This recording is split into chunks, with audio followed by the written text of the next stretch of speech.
So, Vikram Sampath, let me ask you, Savarkar's own definition of who is a Hindu, was that the beginning of the problem as we see it, as tensions between Hindus and Muslims even before independence? He said, the one who considers this vast stretch of land called Bharat from Sindhu, that is the Indus, to the Sindhu, which is the sea, as the land of one's ancestors and holy land, he is the one who will be termed and remembered as a Hindu.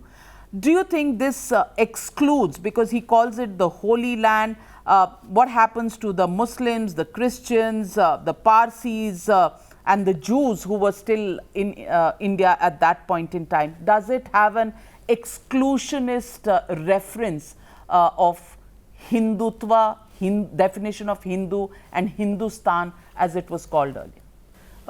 The treatise Hindutva too, I think it's very important to understand the context in which he made, this formula of, who a Hindu is.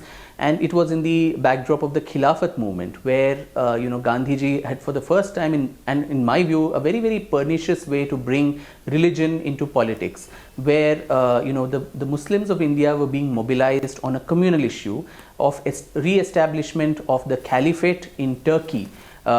Which the British had won in war, and the people of Turkey themselves wanted Mustafa Kemal Ataturk to lead the country. Whereas here in India, because a section of the Muslims, considered the caliph as a holy figure and a descendant of the prophet and so on, they were being mobilized, saying, we will help you agitate and re-establish the caliphate in Turkey, in return for which you need to support us in the non-cooperation movement. And in fact, historian R.C. Majumdar mentions that by doing this, Gandhi probably somewhere tacitly himself said that the Muslims did not belong to this country but to some other country. Why should the concerns of a country which was so far away from India, why should that matter to us at a time when we were a slave nation, we were fighting for our independence? So we don't have to put a premium for somebody's support to our, to their participation in the emancipation of this country. And in that context is where Savarkar coined this Punya Bhu and Pitru Bhu, the land of the ancestors, and also Punya Bhu, the holy land. Of course, it has connotations of, where all your holy places are, but it's also, he mentions it's not linked to religion. Right at the beginning of the treatise, he says Hindutva has nothing to do with the theological constructs of Hinduism as a religion. So holy here meant your devotion, your allegiance to the nation, and not extraterritorial, concerns or allegiances, which was very harmful and detrimental to national sovereignty at that time. And we were seeing the separatist tendencies that were there, and the eventual vivisection of the country on religious lines. In that same treatise, he also mentions, what do we do with people like, say, Sister Nivedita or, Annie Besant, it was not their ancestral land, it was not their Pitru Bhu, but then he says they were still going to be considered as Hindus because they did a lot more for this country than indigenous Indians did. So that made it very clear that the holiness did not come from religion, but the work one did, the patriotic feelings one had for this landmass, and did not base one's actions in this country and tie it up to some other country, extra political thing, the larger Ummah, about which even Dr. Ambedkar, cautions, saying this larger universal brotherhood and so on, that inherently creates a tendency of separatism and two nations. And so that was what so are you saying Savarkar was misunderstood? Are you saying Savarkar was misunderstood and seen as a divisive figure which kept Muslims as a completely different entity, because their place of worship, their main place of worship is outside of the so-called holy land that he described as Bharat, and the Christians who also, have their holy land outside of India. Do you think even the fact that he described who a Hindu is and includes Annie Besant in it and Sister Nivedita in it, people have deliberately tried to attach a whole lot of conspiracy theories to what Savarkar's view was? And who did that?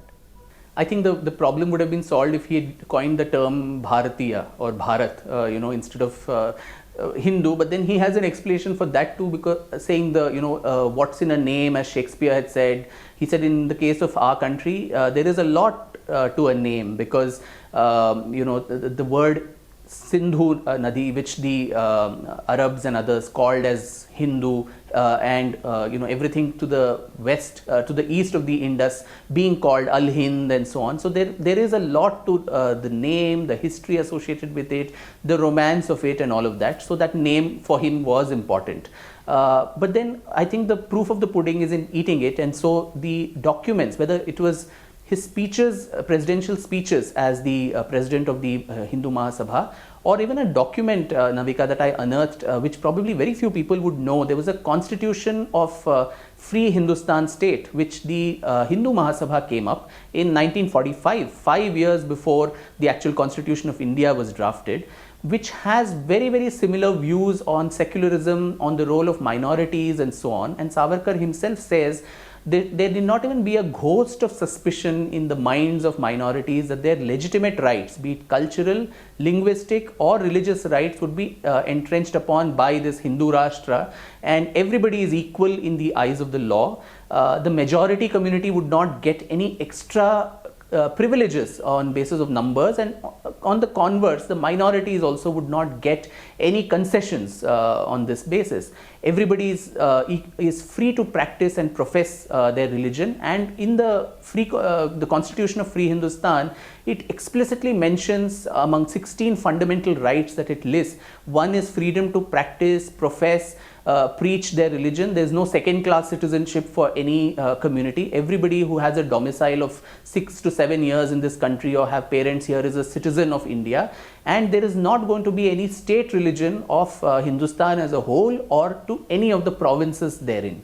So I think these policy documents, these statements, public statements in positions of authority that he was as the president of the Hindu Mahasabha, and their own document, I think that says it all about what the policy of the the alleged ultra right party of India was. It was of a secular nation where everybody was truly equal, and the majority community is not going to get the short end of the stick as it is now in terms of temples being controlled by the government, or the stepmotherly treatment that is allegedly given to members of the majority. So everybody being equal in the eyes of the law is the true sense of secularism by the mention of the word.